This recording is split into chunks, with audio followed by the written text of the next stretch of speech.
still alive. They're still alive. They're kicking. Why?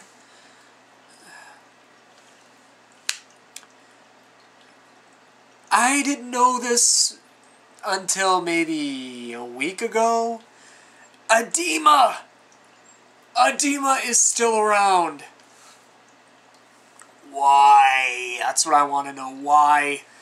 I hated this band. I hated them the moment they started. They were just another Korn knockoff, in my opinion. The reason? Well, one of the band members is the half-brother of Jonathan Davis from Korn. In my opinion, the only reason this band got signed in the first place. Well, there's more to this tale than just that. Adema, they broke into the music field back in 2001. They put out a self-titled album. Eventually, they actually got picked up by Earache Records, which blew me away when I saw that album. Now, they're not. This is the part where things get a little weird. Recently, Pavement Music, they remade the label. It just reopened.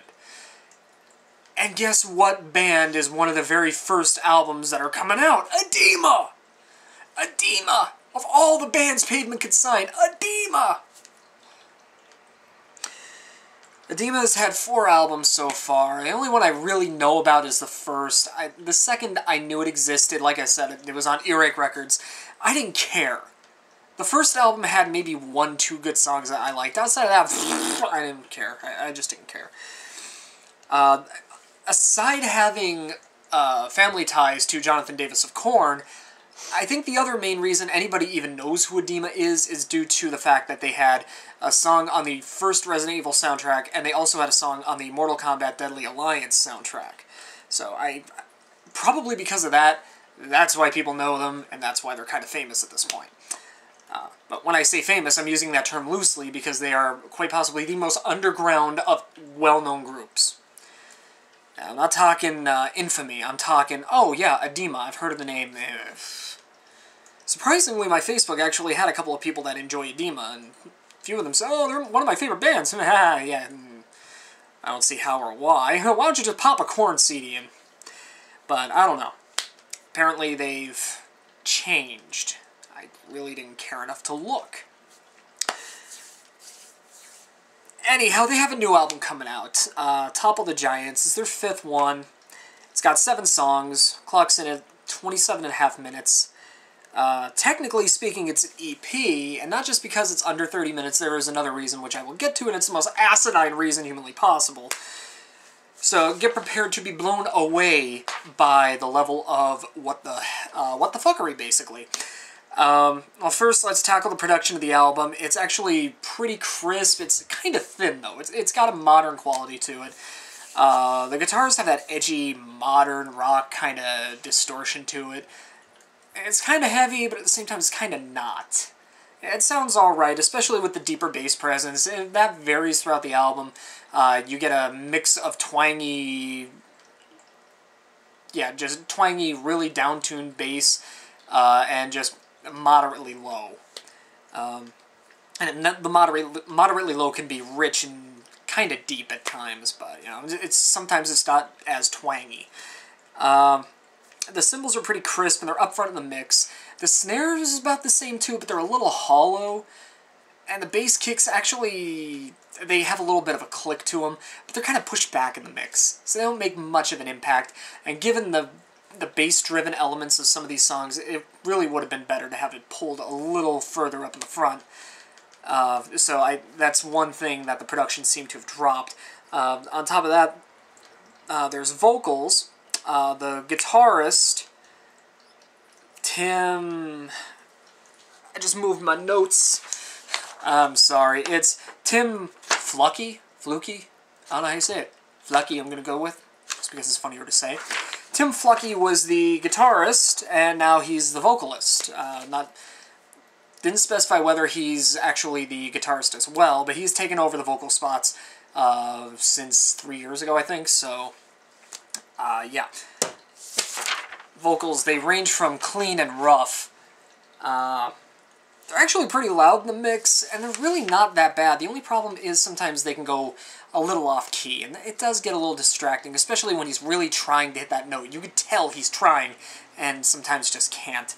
Like I said, there's 7 songs, and I'm going to talk about a few of them. Not all of them, obviously, even though there's only 7 songs. But I'm going to talk about pretty much all of them, because I kind of got to address them all. Resolution, the first song off the album, it's really not that bad. It really kicks in with a pretty heavy introduction. I really liked. It's definitely one of the better of the 7. Got some edgy bridges and choruses, things kind of toned down a bit for the main verses. It's got a good dose of melody to it. The only complaint that I have really is that a little after the 1-minute mark, it all of a sudden goes into a somewhat catchy but rap verse. Yeah. There's rapping in this here Adema album. It's not that it's bad, it's that it's so out of place. It just comes out of nowhere. There's no real transition. It just hits. And it just doesn't work. It really doesn't. But then, like, the very last third of the song, it goes into a more melodic, slightly emotional breakdown. And that actually really works with the first third of the song. A hell of a lot better than the rap section does. So I really wish that had been more the focus of the song than having a random, very, very random rap section. Again, it's not that it's rap, it's just how out of place it is. Next, Topple the Giants, the title track of the song. A very upbeat and rather light song. It's got some galloping kind of music to it. Very simple as well. Instead of being bass-driven, it's actually guitar-driven, and it allows the melody to come through a little more, which I really liked. I liked it. I liked it a little more than Resolution. The vocals, though, that kind of hurt it. This is one of the first songs where the vocals can seem a bit off-key, and he's really trying. You gotta give him credit. He's trying. It does close with a breakdown, much like the last song had a somewhat breakdown. I can't really call it one. This one has a legitimate breakdown towards the end. It's transitioned into well enough that I can't really make any real complaints about it. It's just going to be one of those things that'll be hit or miss to some people. Pretty much this song just felt like a 90s style party rock song, kind of like something that Sugar Ray might have put out back in the day. It wasn't bad. I enjoyed it. Got my head bobbing along a couple of times. It's a pretty good song. Definitely one that stands out. The last one I'm definitely going to talk about of the originals is Immortal. And I'll tell you why originals in a minute. The song itself is pretty catchy. Again, I was bobbing my head along to it. It was surprisingly a really good song. It was one of my favorites off the album. Very melodic chorus. It's also very somber. This one packs more emotion to it than the other ones. The transitions in and out of the heavier material work a lot better than some of the other songs. The song actually feels like semi-heartfelt due to the emotion, not only in the vocals, just in the music itself. The melody really creates a stronger atmosphere than some other songs would have. The drums at the end, though, really do seem off, and it's only for a very short amount of time, but it's enough to make you just kind of, okay, you couldn't have figured something else better than just hitting them really quick and having it kind of seem off with the music. So, I don't know. It was just a little off. I didn't care for it too much. But it's still definitely one of the better songs of the album. The rest of them were a little more cliche than those 3 songs I had mentioned. And as I said, there's only 5... there's originals and then there's not originals. There's 5 originals on here, and they're the newly recorded songs. Those 3 were of those 5 originals. This is definitely an EP, just in that status alone. The other 2 are 2 cover songs. And it's quite possibly the most asinine thing I've ever heard in my life. I sat here listening to the album the first time going, I know I've heard this song before. It can't be original. So I went through the press release. Sure enough, I'm right. Guess what? Adema covered their own material! Oh yeah! They are so big, so popular, so famous, so incredibly good! They needed to cover their own material. They had to. They had to put new cover material of their own classic hits, radio mainstream hits, on this brand new album of 5 original songs that is a full-length release. do it, please? How do you do that? How do you legitimately get away with that? Okay, the only thing, I honestly sat here and pondered that for like hours, trying to figure out how the hell you could get the balls to do something like that. That's like going out on stage wearing your own friggin' band shirt. You don't do it. So I sat here, I thought about it. Only reason. Two reasons came to mind. One, which is the most logical, of course, they have a new vocalist. So they're probably showing off, hey, look, he could do the same thing the old vocalist did. Don't worry, this stuff's gonna be good. Or just pure egotism, the second one. I think it's a little bit of both, to be perfectly honest. And there's no need for these covers. Why, over 3 years, or longer, I think the last one came out in 2008, they couldn't come up with more than 5 original songs is beyond me. So, that actually brings the length of this full-length album down to less than 20 minutes. How do you get off calling that an album, and how do you get off tricking your fans into buying what they expect to be a brand new full-length album? I don't get it. And here's the kicker, the covers sound exactly the same, but the vocals are closer to Jonathan Davis of Korn than ever. I just... Giving in, I honestly sat there thinking this is a Korn song. I've heard it before on the radio, when I had no CD player in my car, and I swear to God, I thought it was a Korn song. And I looked it up, and I was completely wrong. It was Adema, which is what set all this off, and made me have to ponder the meaning of life at this point. It sounded like Jonathan Davis of Korn. It was so dead on. The twanging bass, the groove, the rhythm, everything you would expect of a Korn album in this song, this cover.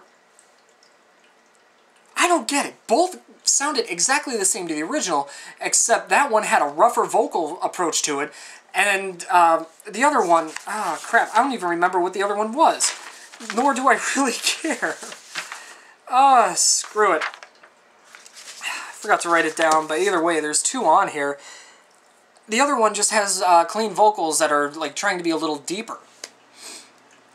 I don't understand it, and that's the main reason why I'm giving this a 6. To be perfectly honest, Topple the Giants actually really surprised me. It's not a bad album. They made some bad choices, but it's nothing that really hurts the album. What kills the album, in my opinion, is the inclusion of these 2 cover songs. The 5 originals have a good, unique sound to them. They're melodic, sometimes atmospheric, a little emotional at times, and then you get the 2 covers. It's just Korn brown-nosing and idol worship. It's just, honestly, it's just, it's like, you know, you go and you show, hey, look, you're my favorite band. I made this song. It's exactly like you. You don't do it, especially when you have a somewhat impressive full-length album of catchy, melodic, atmospheric material. You don't make generic crap and mix it in. It's not even the last 2 songs, it's mixed in with the material. And that's the thing that kills it. I mean, the unique original tracks show promise and growth from the band, especially in the melodic department. That was actually really good. I haven't heard any of their past 2 albums, but if this is any indication of the growth that they are going through at this point, especially since the change in lineup, or if this even was what they sounded like on the last album or 2, it's got to be good. And if they didn't include these covers, this would be a pretty good EP. I'm pretty sure they just didn't have enough material, so they just covered their own songs to call it a full length. The third reason. That one just hit me. 3 reasons. Even still, it's a rather typical album, and if it weren't for some of the catchy songs, the atmospheres and all that, I honestly would have just given it a 5. But because the originals are actually good, had me bobbing my head along to it, and they were catchy, and sometimes some sections were memorable. I was going to give it a lot more than a 6, but then I experienced the Adema covers Adema songs. I'm sorry. No. There is no level of egotism that allows you to get away with padding out your album for the sake of time with your own original songs being re-recorded. No. And best part is, at least from what I'm gathering, they're being passed off as originals. So if you didn't know that, you won't know they're cover songs until you figure it out.